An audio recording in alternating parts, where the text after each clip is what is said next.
The cave does not care who you are. It doesn't care how experienced you are. It doesn't care how brave you feel at the entrance. And it definitely doesn't care if someone is waiting for you at home. Once you go underground, the rules change. The light disappears. The air gets heavier. Passages get tighter. Water rises faster than fear can form. And if something goes wrong, there is no easy way out.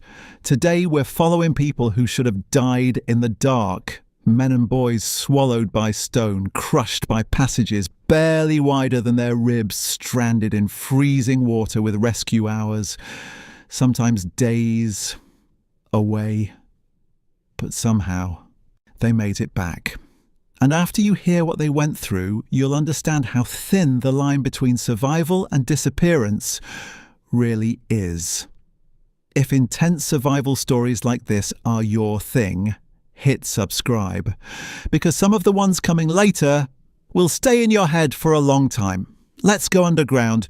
Brian in Killiansburg Cave, West Virginia. Summer 1992.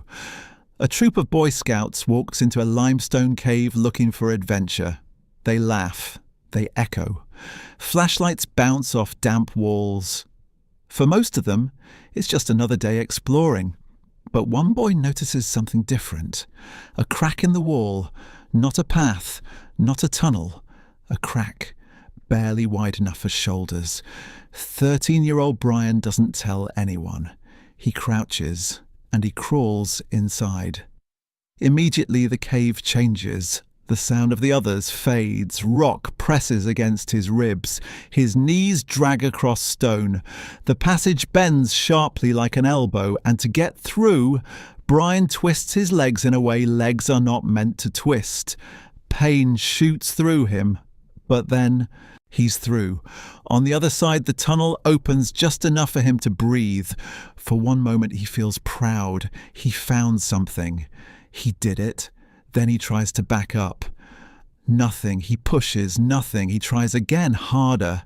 The bend he passed has turned into a lock. His hips can't rotate. His knees are trapped. He is pinned. Panic doesn't arrive slowly. It explodes. He is alone. No one saw him enter. No one knows where he is. And in caves, silence is enormous. Back in the main chamber, someone counts heads. There should be 10. There are 9. They shout his name. At first, nothing. Then faintly, from inside the wall itself, a voice answers. They find his legs sticking out. They pull gently. He screams. He cannot breathe properly. His chest is compressed. If they pull wrong, they could break him. Then someone else arrives. His mother. She crawls forward until she can grab his ankles.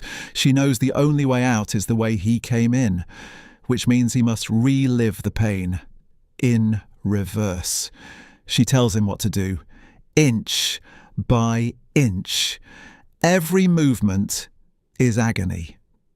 The other scouts stand frozen, listening to the echo of a boy screaming inside stone.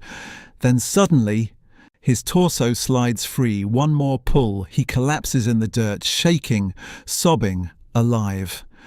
The cave that felt exciting minutes ago now feels like a throat trying to swallow them. They rush outside. Sunlight hits his face. Air never tasted so good. But Brian would later say something strange. The tunnel still visits him. At night. In dreams. Because surviving is one thing, remembering is another.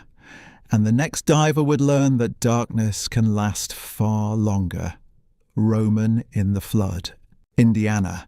Heavy rain the night before. 2 friends step into a cave they think they understand. They are wrong. What should have been a gentle stream is now a river. Cold, fast, unforgiving. At first they laugh. Adventure. Then the water climbs higher, waist deep, then stronger. Turning back becomes impossible. And then one of them slips. Roman vanishes downstream, smashes into rock. By miracle, he catches a ledge. His friend is swept away. Roman thinks he just watched him die, but outside, that friend has reached an exit and is already running for help. Inside, Roman finds something barely large enough to hold him. 6 inches of stone. Below him, the river waits. The temperature is 54 degrees. Wet clothes suck the heat from him. He cannot sleep. If he sleeps, he falls. So he talks. To himself, to imaginary friends. He debates basketball picks.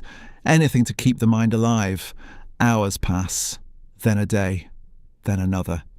If you're gripping your seat right now, subscribe, because the rescue attempt is about to go very, very wrong. Rescuers finally reach him. A rope is thrown. Hope floods in. They pull. The anchor fails. Both men are ripped into the current. For a second, it is over. Then another team catches them. This time, they secure him, guide him, drag him through black rushing water. When Roman finally exits the cave, 55 hours have passed. His body is wrecked, but he is breathing. Later he would say the worst part wasn't the cold, it was wondering if rescue would stop trying. But they didn't, and somehow he lived. But the next man wouldn't be fighting water. He'd be fighting the shape of the earth itself. Alan in Weatherly Well, Tennessee. Unmapped cave, entrance 9 inches wide, like being swallowed by a crack in the planet. Alan goes first, 63 years old, decades of experience. He squeezes down, drops into a chamber, looks below. Too dangerous. He decides to go back. Smart, correct, should be simple. Except caves don't care about logic. Going down is gravity, going up is war. His shoulders jam. His wet clothing sticks. His muscles begin to shake. He tries again. Nothing. He is welded in place. Above him, his friends realize. Hours pass. Cold takes over. He drinks something warm. It doesn't help. Finally, he says the words no explorer ever wants to say. I can't. Rescue teams arrive, pulley systems, precision. If they slip, ribs break. Inch by inch, they drag him through stone. He's barely conscious when he comes out, but he walks to the car himself, because sometimes survival is pride as much as luck.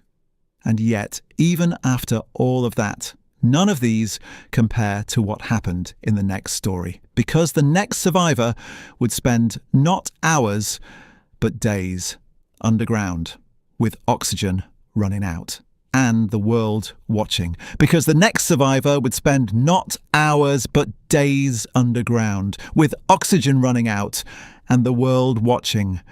Floyd Collins, the man America couldn't save. Until it did.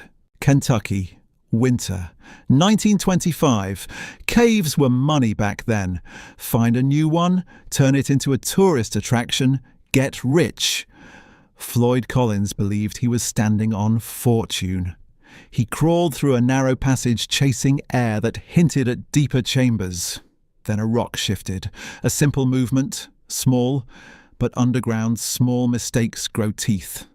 The stone pinned his leg. He pulled. Nothing. Tried again. Nothing. He was alone, hundreds of feet from daylight. He shouted, but caves swallow sound. Hours later, someone noticed he hadn't returned. Searchers entered. They found him wedged deep in a shaft, one leg trapped, body twisted. They gave him food, water, encouragement, but freeing him? Impossible. To reach him, they would have to dig an entirely new route. Above ground, something unbelievable happened. News spread, reporters arrived, then more, then thousands. A circus formed at the cave entrance. Vendors sold hot dogs while a man slowly died below. Every day, rescuers tunneled. Every day, the air got worse. And Floyd waited, cold, in pain, listening to the sound of digging that never seemed close enough. America followed every update. The first live media frenzy. Would they reach him? Could they? Then a collapse buried part of the rescue shaft. Time ran out. But here's the twist. Most people don't know. When they finally reached Floyd, they found him dead. Yet his story changed cave rescue forever. Because after Floyd, teams trained differently, equipment improved, and future survivors would live because he didn't. Which means, in a strange, painful way, Floyd helped save the next man. The man who should have been impossible to rescue John. Young, strong, confident. He entered Nutty Putty Cave in Utah. If you know caves, you know that name. If you don't, you're about to understand why it became infamous. John wanted to explore a tight birth canal-like passage called the Birth Canal. He took a wrong turn, ended up in an unmapped chute. It angled downward, steeper, narrower, until he was upside down, head lower than his feet, wedged. Blood rushed to his brain. He tried to breathe, but every breath tightened the trap. Rescuers came fast. Family waited. They set ropes, pulleys. They pulled. For a moment, he moved. Hope surged. Then a rope failed. He dropped back into the slot. Worse than before, hours passed, then a day, upside down, heart struggling. Eventually, his body gave up, and the cave kept him. They sealed the entrance permanently, a tomb of stone.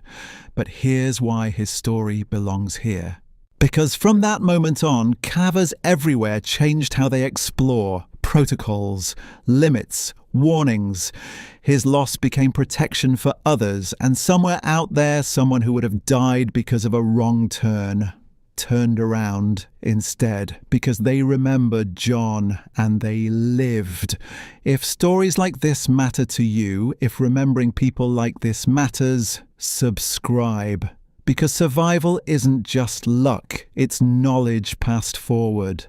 The Thai cave that held the world still.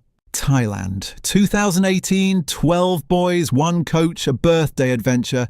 They go in after practice, laughing, writing names on cave walls. Then the rain comes, the water rises, the exit disappears. They walk deeper and deeper until they are on a ledge surrounded by flood. No food, almost no light. Days pass, families gather outside, then nations, divers from around the world. The best of the best. Even they say it might be impossible. British divers push farther than anyone through zero visibility, through tunnels so tight tanks scrape rock. Then their lights catch something. Eyes, 13 of them, alive, but getting them out, harder than finding them. They can't swim, they can't dive. Panic would kill them, so rescuers do something never attempted before. They sedate them, one by one, guide them unconscious through miles of flooded cave. If a mask slips, they drown. If a diver loses grip, they vanish. The world watches for days. Then finally, one by one, they emerge, every single one alive. Doctors call it a miracle. Divers call it teamwork. The boys call it Tuesday. Because sometimes survival is not about escaping alone. It's about the world refusing to leave you behind. And after hearing all of this, you might think luck was the deciding factor. But it wasn't just luck. It was someone listening. Someone digging, someone swimming into black water, someone refusing to quit, because caves do not forgive, but people sometimes do.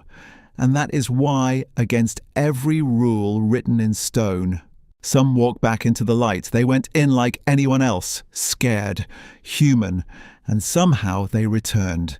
Subscribe for more stories of survival against the impossible.